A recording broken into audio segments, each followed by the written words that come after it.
Well, good afternoon, everybody. I'd like to thank you all for taking the time out of your busy days to come together for this meeting. My name is Art Ritchie. I'm here on behalf of my company, Birkins Ritchie & Associates, and this is your annual employee education for the Drug-Free Safety Program. Now, how many of you have been through this type of training before?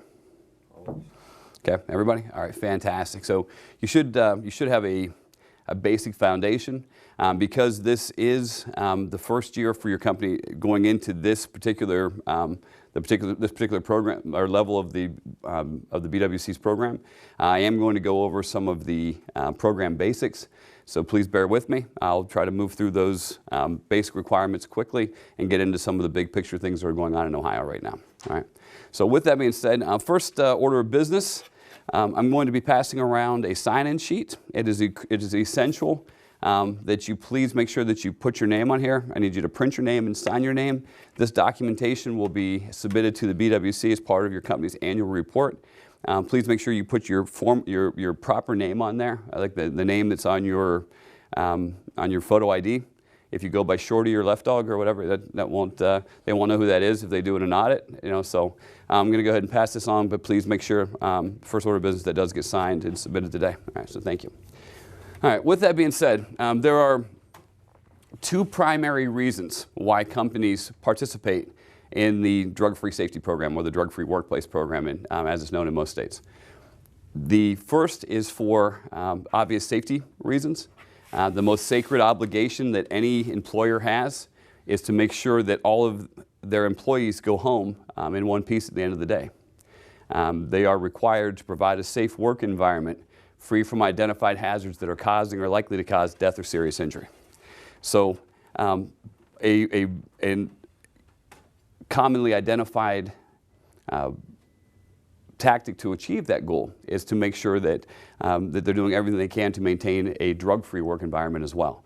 And there's some tried and true methods and some protective factors that your company can put into place to help them to achieve that goal. The first requirement in order for you to be considered a drug-free workplace is to have a written policy that's in place that everybody should have received upon orientation. Are you all familiar with your drug-free workplace program, your policy? Has everybody received it, signed off on it? Okay, that is a basic requirement. So that is, if you have not received that, make sure you're talking to HR, make sure you're getting a copy. Make sure that you do sign off on it. You should sign an acknowledgement or receipt form and a consent and authorization form indicating that you have received it and you do understand everything that's there. That policy applies to everyone equally in the workplace. Whether you're a brand new hire or someone who's been here for many years, it doesn't matter. The policy applies to everyone equally. Everyone's expected to be fit for duty when you show up for work. If there's something that, for some reason, that you are not fit to be able to safely perform your duties, then it's the requirement of your company to make sure that they remove you from duty before you're able to hurt yourself or hurt someone else. In addition to that written policy, there's annual employee education, which we're doing now, annual supervisory education, which we'll be doing here in the very near future to make sure that your supervisors understand what their role is in the workplace as gatekeepers to prevent catastrophic events from happening, making sure that everyone is fit for duty, making sure that things are being done the way they're supposed to be being done. There's also workplace drug testing, which is being conducted not necessarily to be invasive with anybody, but to establish a baseline to make sure that everybody who's on the job is there without drugs or alcohol in their system that are going to cause them to be unsafe. And there are certain regulations in place. There are certain requirements that if certain events occur, then there's testing that's associated with them which must be conducted. If there's an accident that's on the job, post-accident drug and alcohol testing is required. If you are coming to work obviously under the influence of alcohol or drugs, or you're showing signs of impairment, your supervisors are required to pull you off duty and order reasonable suspicion testing.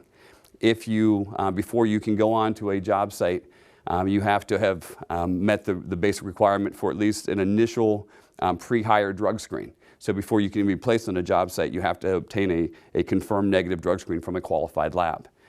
If you seek employee assistance program counseling services for a drug and alcohol issue, and you need to miss time because of that, or if you test positive for drugs and alcohol, and you are referred for counseling services, before you can return to duty, you have to have a clean return to duty drug screen for that as well. And then there can be follow-up testing that goes along with it. The last type of testing which you need to be aware of is for random screening. And I know a lot of the work that you do is for public improvement projects here in Ohio. Is that correct? And if you are on those public improvement projects, there's a certain percentage of those folks that are of the workers that are on the job that have to be tested just as part of the basic Ohio Revised Code. There's 10% of any workers who are on a state-funded construction project have to be subject to random testing. And if a company is enrolled in the drug-free safety program at the advanced level, which you are, then your company is required to have a base of 25 or 15% of those workers tested over the course of a year. Now it doesn't mean that exactly 15% of your folks will be selected because you're part of a testing consortium, which doesn't really, I don't really need to go into the weeds with that. But if you, with random testing, what you need to know is just because you've been chosen once doesn't mean you can't be chosen again. Really, every time that there's a drawing, anybody who's in that testing pool has an equal chance of being tested. So theoretically, if there's testing done every month, your name could pop up every month. Or theoretically, your name may never ever be popped up, may never ever pop up. But realistically, the chances are that every now and then you're going to be chosen for random selection testing. With that being said, we also have the fifth component is and probably one of the least utilized or the least understood component of the drug-free workplace program, the drug-free safety program, is employee assistance program counseling services. This is just as important as the policy. This is just as important as testing, just as important as training. It's an equal fifth component. And these are counseling services that are made available to employees who seek them of their own volition. So if you come forward voluntarily of your own accord and request counseling for a drug and alcohol issue, then no disciplinary action will be taken against you under this policy. You'll just be referred out to get the help that you need. Once you get the problem under control, you can be released to return to duty from there. That's if you come forward voluntarily, and ideally that's what we want to happen. It's an amazing benefit. It's there for your protection. We understand that sometimes things happen. People who are social drinkers sometimes go through terrible life events. They go through divorces. They go through grief and loss and other financial upset, things like that. And sometimes they start drinking more than they used to drink. And sometimes they get carried away. Sometimes they develop problems. Coming forward, asking for help with that, there's no shame in that. And the same thing with prescription drugs and some of the other things that are going on. And we'll talk about a little bit more later on in the training. That's what it's there for. It's meant for you to come forward voluntarily and ask for it.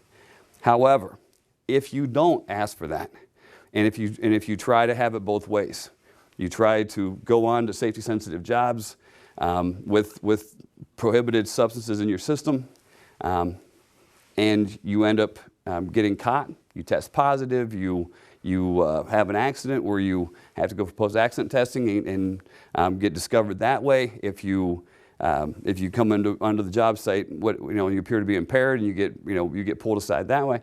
Well, then you can face some pretty serious disciplinary action as it's spelled out in your collectively bargained agreement. All right, so it's important that if you need the help, that you ask for it, it's there for you, and that you don't wait until it's too late. All right, any questions about any of that? Makes sense? All right. So those 5 components have to be in place, and those have been tried and true protective factors that companies can use to help keep the workplace safer. And again, that's always the primary goal, is to make sure everybody goes home the same way they came in, with 5 fingers, or 10 fingers, 10 toes, 2 eyes and a nose, and heartbeat and all that good stuff. Now, beyond that though, there's also some financial considerations to go into this as well. I mentioned this at the beginning. There's a state law in Ohio that requires employers who are working on public improvement projects to meet certain guidelines. They have to have testing conducted at a certain level. They have to have an adequate policy in place. They have to have adequate training conducted. if the company does not have that testing put into place, then they can lose their access to be able to bid on those projects. And for a lot of companies, particularly in the construction industry, if they lose the ability to go after those prevailing wage jobs, then that's financial suicide for them. All right, so it's and there's also some, if you want to go after any other big projects, even whether they're state funded or not, a lot of the awarding entities who have those contracts available want to make sure that the folks they're doing business with are reliable and dependable and have these things in place. And they don't want to, have you get halfway into a big contract and then have some catastrophic event shut things down, and then, then they're out of luck. So there are safety concerns, wellness concerns, but there's also financial concerns that go into this as well. Primarily, we want to make sure that you employees are in the best shape to be able to be safe and healthy, and want to make sure that the company stays safe and healthy as well. All right. With that being said, there are several different substances that are going to be tested for in the workplace. The first one that I need to speak to you a little bit about is ethyl alcohol, and that's the active ingredient in the liquor that many of us consume. Even though ethyl alcohol is a legal substance, there's still very strict prohibitions for how much of it you can have in your system when you're on the job. And to illustrate what those limitations are, I want to talk about something that's very closely related to what we're talking about now, and that's the cutoff levels for drinking and driving in Ohio. Can anybody tell me what the cutoff level is for drinking and driving in Ohio? 0. For CDL drivers, absolutely 0. You shouldn't, or for underage drivers. But for 21 and over non-CDL drivers, the cutoff level would be 0.08. And so what that means for you is if you're driving down the road, you've had a couple of alcoholic beverages, which is always a terrible idea. But you've had some drinks, you're driving down the road, you get pulled over by an officer of the law. The officer approaches your vehicle and notices that you're showing some signs of impairment. Then that officer is empowered to ask you to exit the vehicle and to perform what they call a field sobriety test. They can ask you to walk a line, to recite your alphabet backwards. They can ask you to tip your head back and touch your nose, all kinds of things. Right? And if you cannot perform those tasks to the satisfaction of the officer, then the officer is empowered to ask you, that it gives them probable cause to be able to ask you to participate in a breathalyzer. And if you blow into that breathalyzer, which is a carefully calibrated device which analyzes the gas vapor coming out of your lungs to determine whether or not, to tell you how much of your blood volume is made up of ethyl alcohol.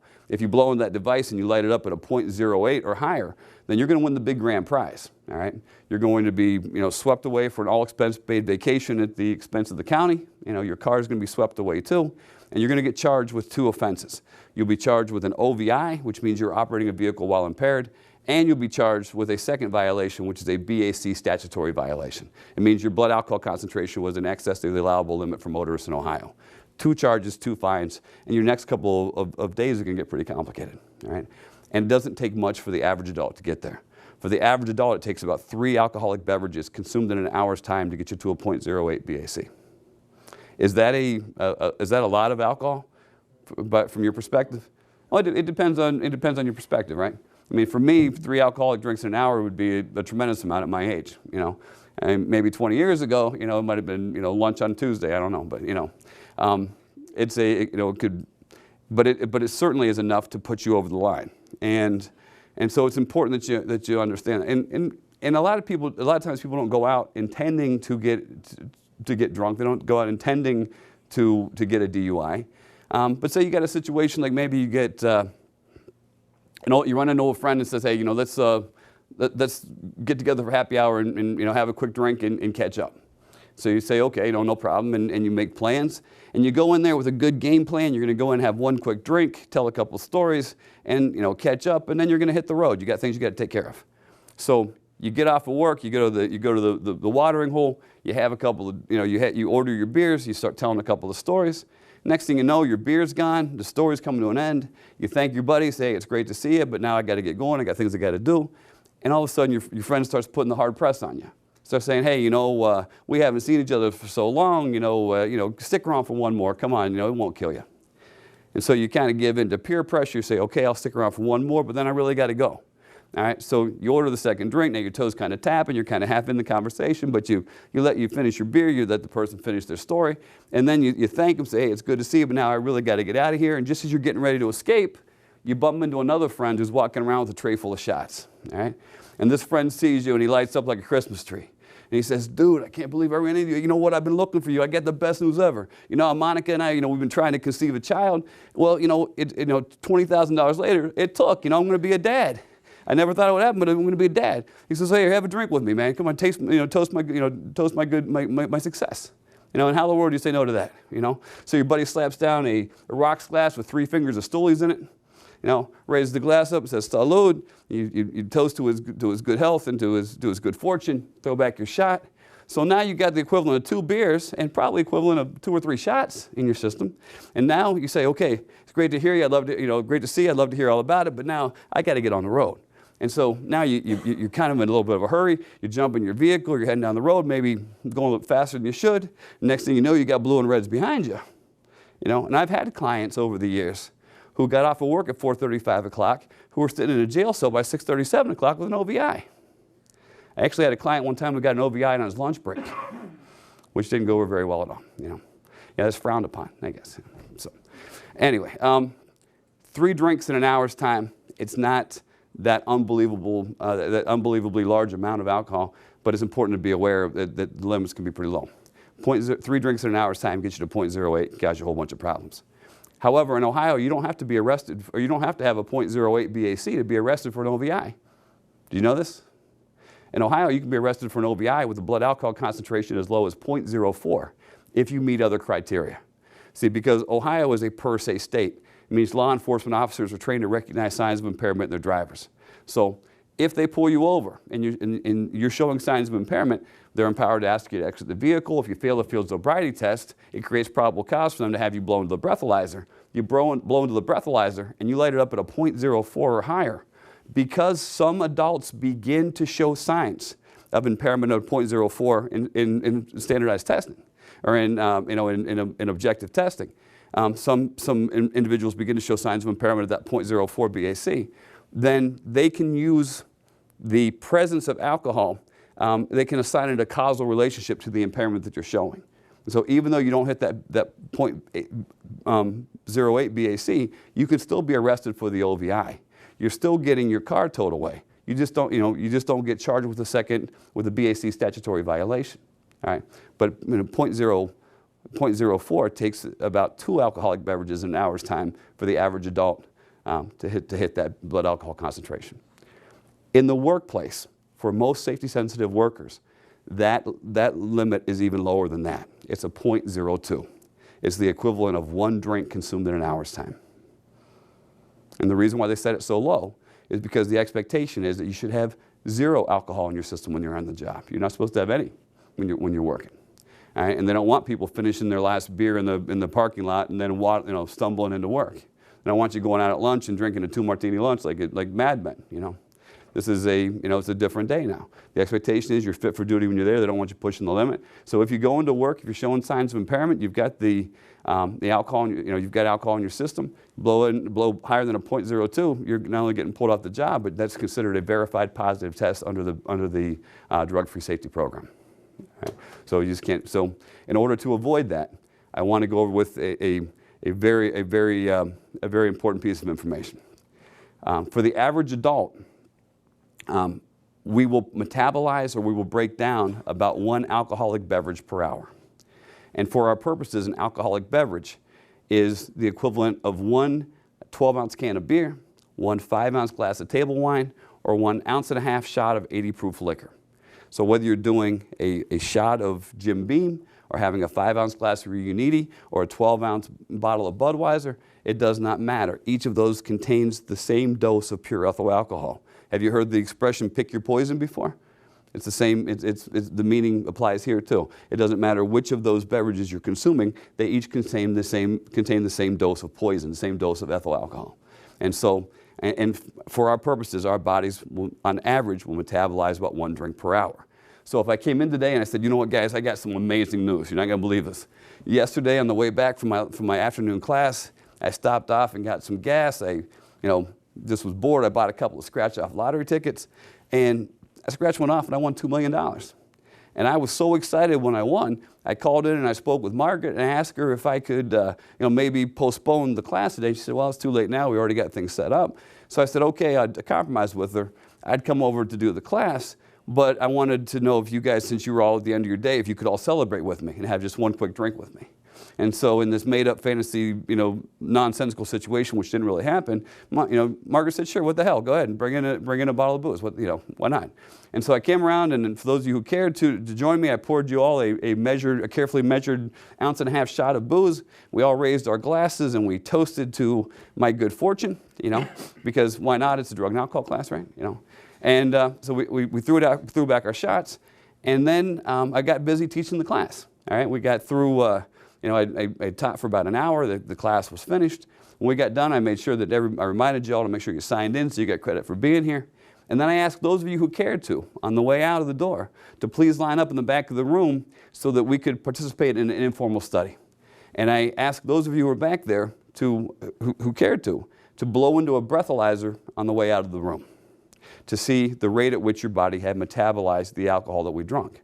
Now, if that was the only alcohol that was in your system, which would be the expectation, I would hope nobody would have any other alcohol in their system, and we all had the same carefully measured drink, and we all drank at the same time, and at least an hour had elapsed, on the way out of this room, most of you would be approaching a 0.000 blood alcohol concentration. You may not be completely there, but you'd be getting there. In that 1 hour's time, your body would have metabolized the drink. 1 drink, 1 hour. Okay, everybody with me on that? All right, now how about this? Say that we got started, we were doing the class, I just was pouring our first drink, and all of a sudden some urgent matter came up and all of the senior staff all the supervisors got pulled out of here urgently. And we suddenly found ourselves with no adult supervision. And I said, hey, you know what, that first drink sure hit the spot. Anybody up for maybe one more? And a couple of you daring souls came forward, and we poured our drinks and we raised our glasses and we threw one more back. So instead of having the one drink that was sanctioned, we snuck a second one. How long, if we had 2 drinks instead of 1, how long would that take your body to metabolize? 2 hours, right? 1 drink takes 1, 2 would take 2. How long this is where things get tricky. How long would 3 drinks take? 3 hours, right? Hey, right, it's not that tricky, right? All right, so we can do that all day. It's a good rule of thumb. 1 drink per hour, all right? And so it's not magic, it's math. That if you go out drinking on a work night and you consume more alcoholic beverages than you have hours before you need to report for work, when you report for work, you will always have measurable amounts of alcohol in your system that will be in excess of that 0.02 BAC.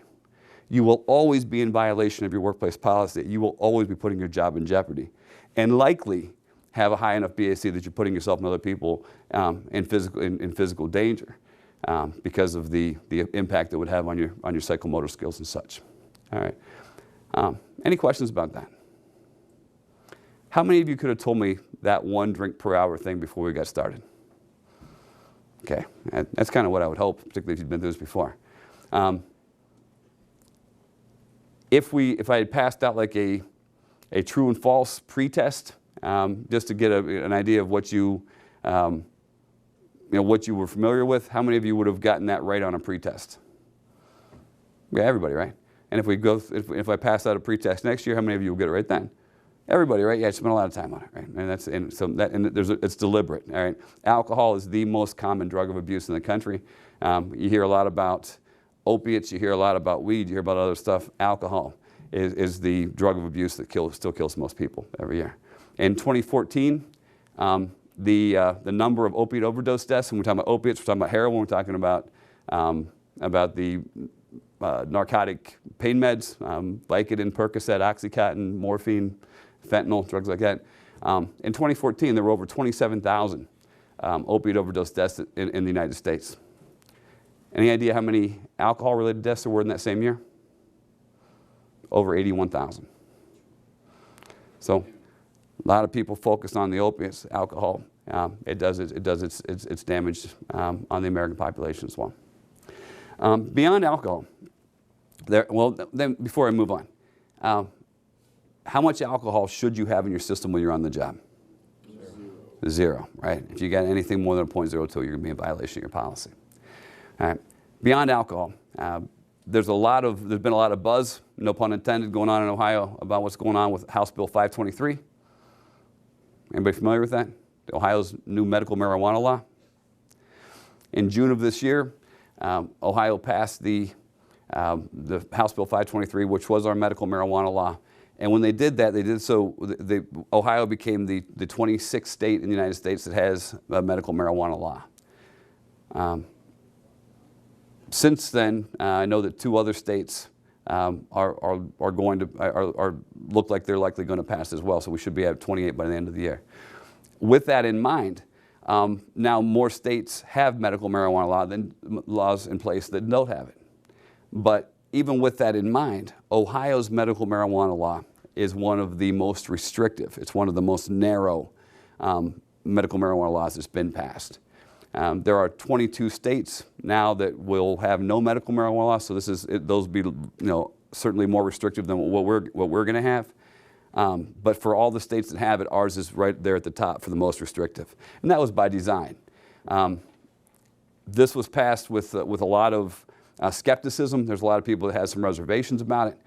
And when the Ohio General Assembly passed it and Governor Kasich signed it into law, they did so with 3 very narrow goals in mind.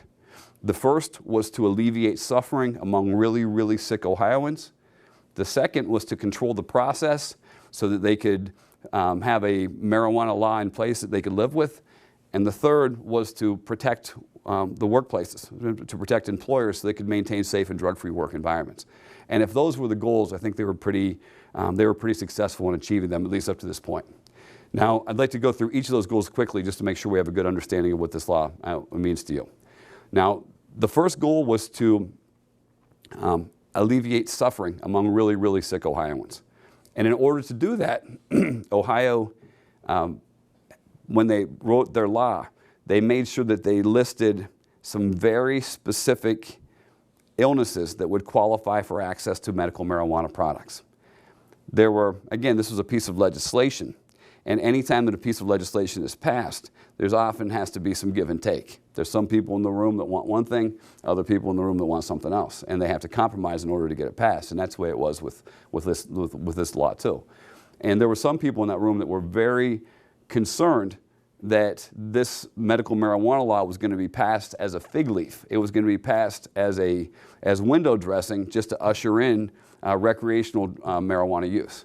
And in order to control that process, they made sure that they wrote it right into the law that the only illnesses that would qualify for access to these products would be those illnesses that were specifically listed in the piece of legislation. Now, they did reserve the Ohio General Assembly reserved the right to add new illnesses to that list, but as things stand, it's primarily just the different substances, just the different illnesses that I'm going to mention now. The first one that comes to mind is Lou Gehrig's disease, or ALS. Do you remember back in 2015 when the folks were dumping the buckets of ice water on their head to raise awareness for it? All right, that was kind of a gimmicky way to raise awareness for an illness, but it was very effective. A lot of people learned about it. A lot of money was raised for research. But ALS or Lou Gehrig's disease is a terrible, terrible illness. It's a degenerative neuromuscular disease. It's always fatal. It's incredibly painful. And valid medical research has shown that for many folks who suffer from it, medical marijuana products can help to alleviate the suffering of those folks who are afflicted with ALS. And so if an Ohioan is designated or is diagnosed with that now, they'll be able to access these medications to alleviate that suffering.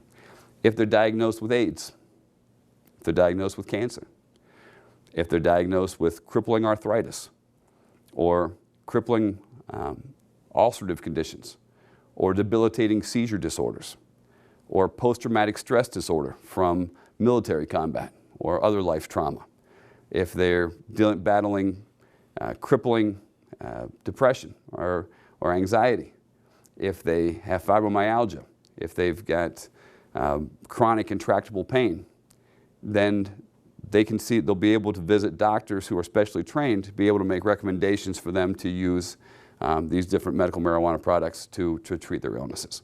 Now, they can't just go see any doctor under the law. They have to, the law was very specific that the doctors have to go through requisite training. They have to go through, I believe it's 5 to 9 hours. I can't remember the number of hours exactly, but it's not just it's more than just a cursory introduction to it. They have to go through some pretty intensive training to know which diagnoses are appropriate for which types of medication and which ones work the best, and so that they're doing things, so they're not just doing it willy-nilly. And there will be a database established for physicians who are qualified to make these recommendations. So in Ohio, if you are diagnosed with one of these terrible illnesses and you go to the database that will be established, you can find a physician who can make these recommendations. And then that physician will be able to direct you towards a dispensary once they're set up. Now, under the law, this was passed in June of 2016. So now there will be 2 years from June for this to be fully implemented. And we are, once this is fully implemented, and we don't know exactly what those details are going to be. The Ohio Department of Commerce is still working it out. But once those dispensaries are set up, then those patients with the recommendation of their doctor will be able to visit those dispensaries and buy certain types of medical marijuana products. What they won't be able to do under the law is to grow their own marijuana. And again, because this was a compromise, there were some folks in that room who said that they didn't want this to be Wild West. They didn't want this to be used as cover for patients to start growing all kinds of weed and then selling it out the back door. And so they said any provision that would have allowed for home grow of the medication by the patients was going to be a non-starter.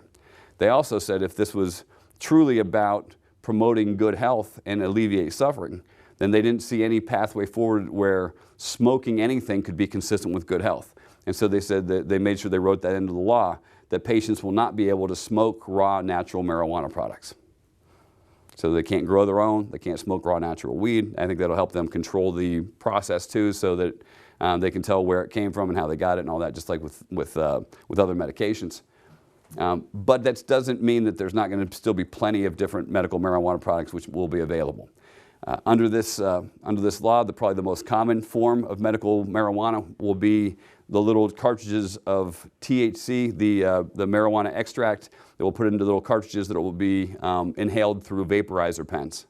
Have you guys seen folks smoking with the vape pens?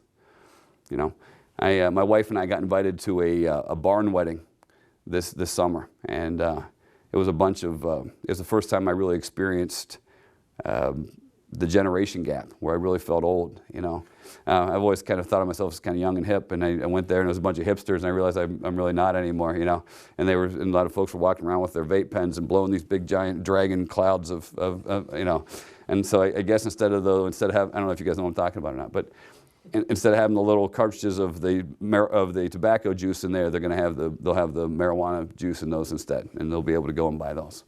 They'll be able to, again, THC is the active ingredient in marijuana, and they'll be able to get THC-infused oils and THC-infused foods and THC-infused liquids, THC-infused butter to bake with, and THC-infused foods and tablets and capsules, and there'll be plenty of products for these folks to be able to get into their system. And once this is fully implemented, once these dispensaries are in place, Ohioans will be able, patients in Ohio will be able to legally purchase, possess, and consume marijuana products for the first time legally since 1969, without the fear of being thrown in jail or being fined for doing so. And for those folks who are suffering, a lot of them find a lot of hope in that prospect. I know some people still have some reservations about it, and I think sometimes for good cause. But if you look at it as evidence-based, medically driven process, I don't think most of us could imagine a situation where our moral hang-up about somebody having access to insulin or whatever would stop a diabetic from being able to get the medicine they need. And if we defer to the doctors that make these calls, I think that most of us can wrap our mind around that from a compassionate point of view anyway. Okay. With that being said, there's one more piece to it which is essential for the workplace. The third goal was to protect workplaces from from impaired workers going in. And this law was careful to empower employers to be able to maintain safe and drug-free work environments. Even though this law has been passed and those patients will be able to legally purchase, possess, and consume those products without fear of going to jail or being fined, there's a huge discrepancy between employment law and criminal law. And under criminal law, they can't be jailed or fined, but under employment law, they still can't go into work with these metabolites in their system, because at the federal level, marijuana is still considered a Schedule I controlled substance. And those Schedule I controlled substances, those Schedule I drugs, are considered the most dangerous of all dangerous drugs by the Drug Enforcement Administration. These are drugs like heroin and PCP and LSD. And right there on that Schedule I Controlled Substance Act of 1970, or under the Controlled Substance Act of 1970, the Schedule I list of substances, there's heroin and PCP and LSD, and right underneath that is marijuana. Marijuana at the federal level still remains a Schedule I controlled substance. And so even with a doctor's recommendation, under federal law, you can't have a Schedule I substance in your system on a safety-sensitive job site, whether it's transportation or construction or manufacturing or oil and gas or anything else. You can't have it. So even though at the state level, those folks will be able to purchase it and consume it, if you want to continue working, you can't have those metabolites in your system, and they stay in your system for a darn long time. According to the Mayo Clinic and their drug detection windows, it can be up to 30 days for a single use, depending on the potency and the quantity and the patient's body metabolic rate. If you're a more regular user, it can stay in your system even longer than that. We've had clients who tested positive in the workplace who had to show up weekly for drug screens, and it took sometimes 4, 5, 6 weeks to get back to work. And that's just a heck of a long time to be without work because you wanted to smoke some weed. So if you were hoping that this would pass and you had some qualifying illness and you thought, well, hey, you know what, I'll be able to go see a doctor and I'll go visit my dispensary and I'll get my vape pen and I'll go out on my lunch break and vape my blues away and then go, it's not going to work that way. But if you are sick enough that you require these different medications, you're probably going to be too sick to work anyway. All right. Any questions about how any of that works? All right. The last group of drugs I need to go over with you are the opiates. Like I said, right now in Ohio, we are up to our eyeballs in an opiate epidemic. We're #1 in the nation for opioid overdose deaths. And there are a lot of factors driving that. I don't really want to get into the causation, but there's a couple of important things that I want you to know about it. Has everybody seen in the news or in the paper on TV or whatever about that heroin dealers are cutting their heroin with fentanyl and other powerful adulterants? That's been going on for a long time now. And to tell the truth, a lot of people, when I talk to them about this, they just feel they feel bad that it's happening. They understand, even those folks who understand that addiction is an illness. They say a lot of those people didn't mean to get addicted. They got hooked on painkillers. They got hurt. They got sick. They started taking medication their doctor gave them. The doctor tried to wean them off. They ended up switching over to heroin, and they get all that. But even if they can philosophically understand that, a lot of folks feel so removed from that ever happening, ever touching their lives, that they kind of feel bad, but they kind of go, I hear you, but what do you want me to do about it? They kind of figure, hey, it's never going to, I'm never going to use heroin. My family's never going to use heroin. My friends aren't going to use heroin. If they find the drug dealers who are doing it, I hope they bury them under the jail, throw away the key, but, it's probably never going to touch my life. And I understand, and it doesn't make you a bad person to think that way. I understand it. It's just, we think about the stuff that has the most impact on us as being the most valuable to us. Well, there's been a development up in our neck of the woods here, right here in Northeast Ohio, that authorities have pinpointed that there's a a drug dealing organization up in this area that got their hands on an illegal pill press. And they started cranking out counterfeit opiate tablets, specifically counterfeit oxycodone tablets, counterfeit Percocet. And I've seen the pictures of the tablets that they've been confiscated in the paper, and they look identical. I mean, indistinguishable from the ones that were bought from the FDA approved tablets that were bought from a pharmacy. These look identical, and they know this was going on because there were some huge red flags that happened that led them to figure this out. First off, last summer there were a ton of opiate overdose deaths in our region, in the Akron, Cleveland, Medina area. Over 200, I believe, in about a 60-day period. And when those folks overdosed, when the first responders got there to them, those individuals were not responsive to the opiate overdose reversal drug called Narcan or naloxone. Are you guys familiar with that? There's a medication that first responders carry with them that if they find somebody who's overdosed on heroin or painkillers, if they get to them in time and give them a sufficient dose, they can often revive them. And generally, our company trains quite a few first responders. And when they arrive, when they find somebody who's overdosed, a lot of times they will give them an intramuscular injection of Narcan or the intramuscular injection of the naloxone that's about 2 cc's, exactly 2 cc's. And that's generally enough to wake them up. Sometimes if you've got somebody who took a huge dose, they'll have to get into a second canister. They may not give it to them all at once. They may give it to them slowly to make sure that they don't go into immediate withdrawal and become combative. But if between 3 and 4 cc's, even for a big dose of heroin, that's generally enough to wake them up if they're wakeable. But what they were finding is that all these people were falling out left and right, and when the first responders were showing up and giving them hitting them with a Narcan, it wasn't waking them up. And we had some documented cases in Stark County where first responders gave 20, 22, 24, even 26 cc's of Narcan to these folks, and it wasn't enough to wake them up. There was a little roadside motel outside of Canton where they had a 110-pound female victim. They got to her quickly, started hitting her. They used everything they had in the squad, and it wasn't enough to revive her. All right? And this was happening over and over and over again. First red flags on what the world's going on here. When the coroners were doing their autopsies of these victims, they noticed that for most of them, they couldn't find any proof of intravenous drug use. They couldn't find any needle marks. They couldn't find any track marks on their arms or legs or between their toes or under their tongue or any other place that people shoot up, which was odd because if they were taking that big a doses of opiates, generally that would mean that their use had progressed to a point where they were using intravenous drugs.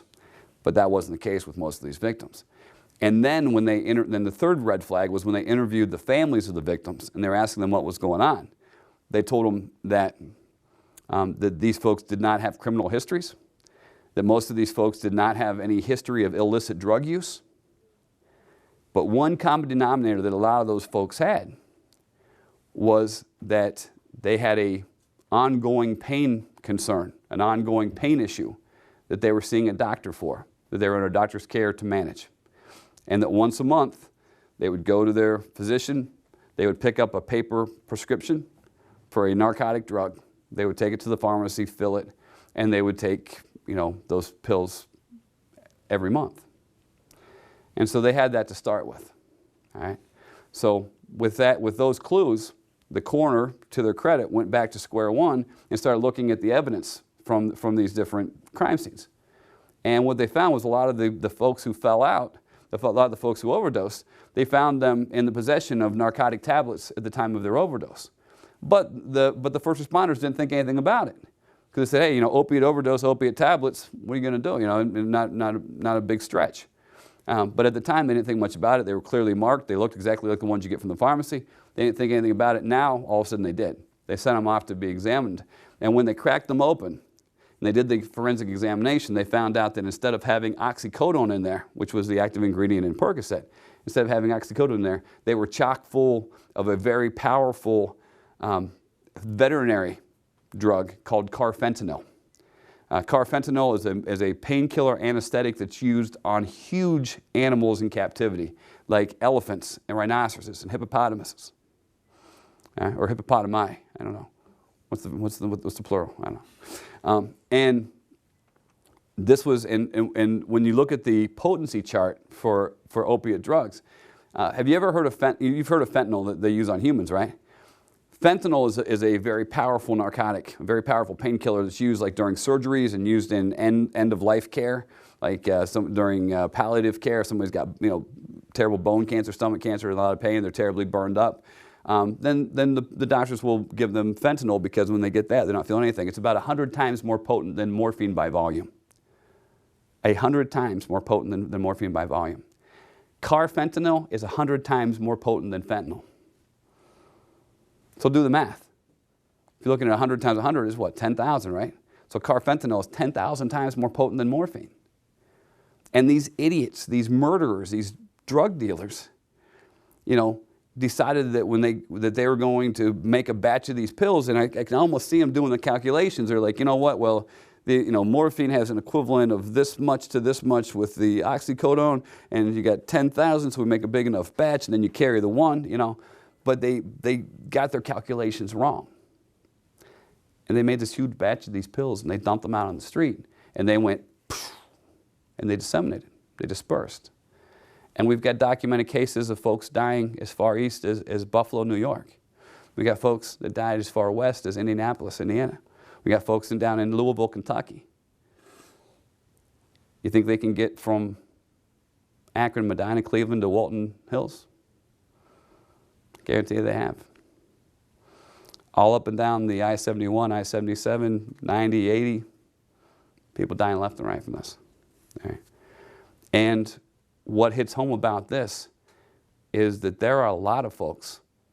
There may be folks in this room, I can almost guarantee you there's probably somebody in this room that goes to see their doctor every month to get their prescription for some pain thing that's going on.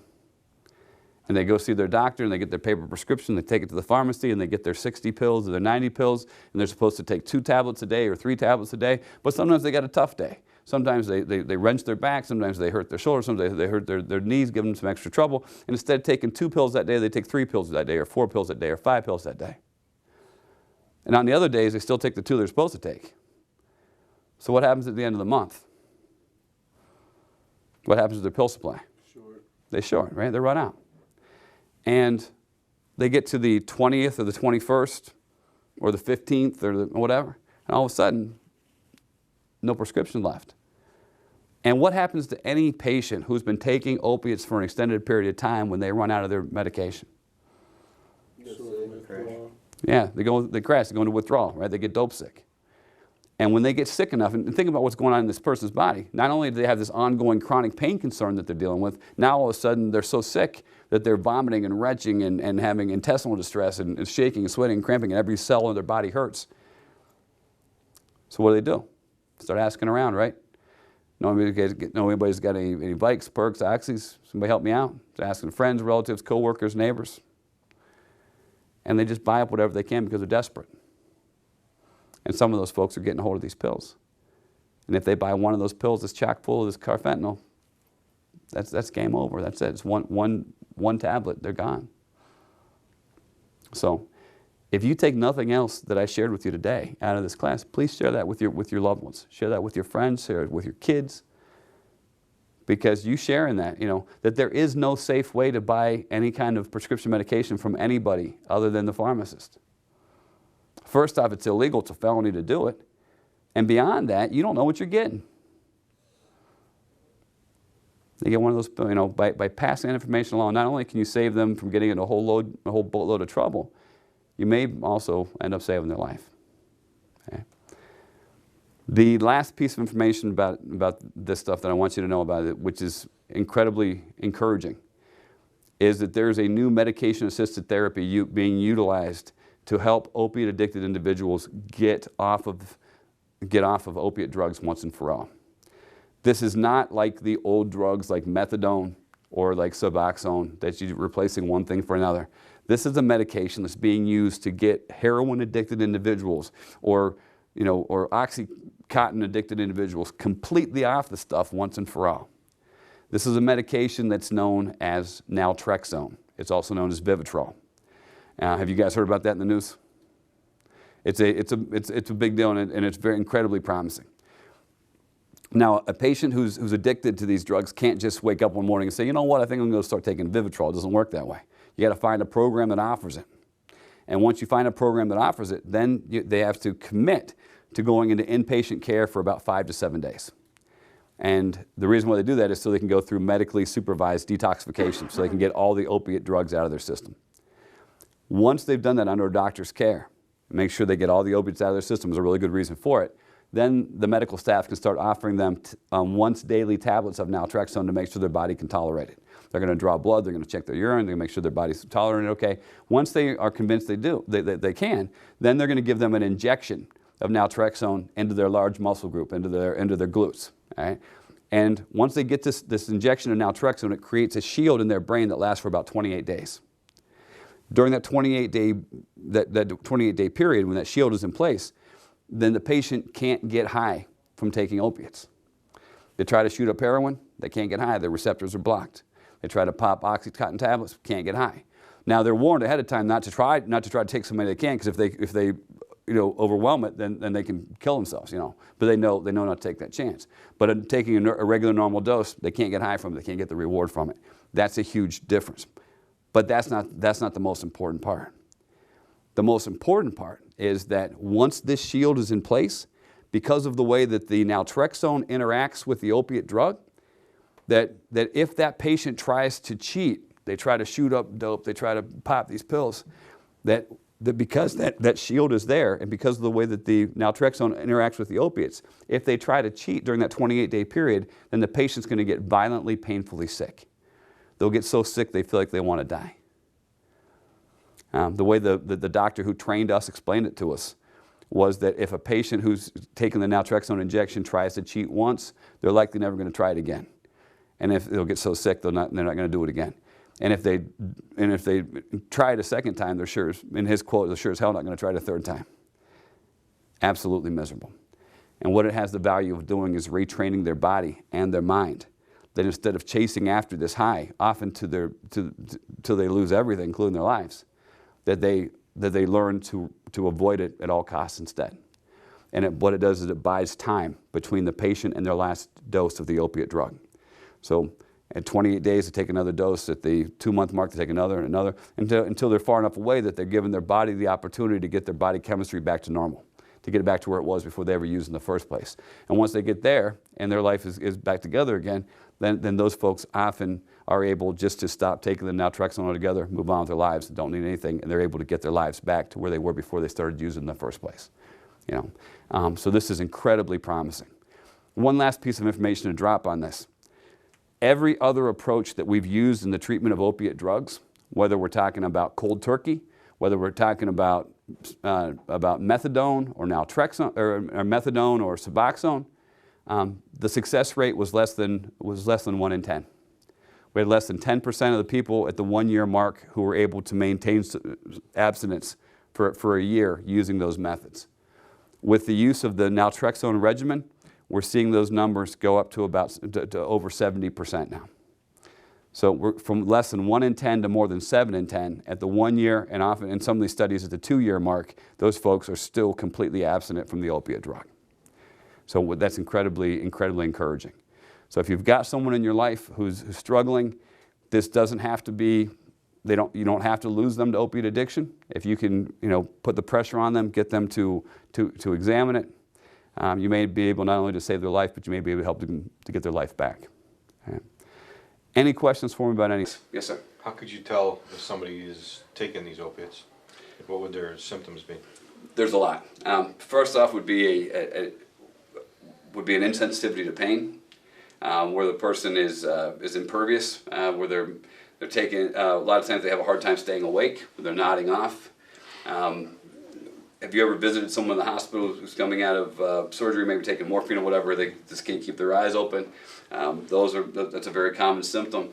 A lot of times, you'll start noticing a lot of times the track marks from the intravenous drug use, or folks deliberately wearing long sleeve shirts at inappropriate times. It's 90 degrees outside, they're wearing long sleeves to try to cover up their marks. You may notice they always have money problems. They're making plenty of money, but they can't they just can't seem to ever make ends meet. Those can be red flags.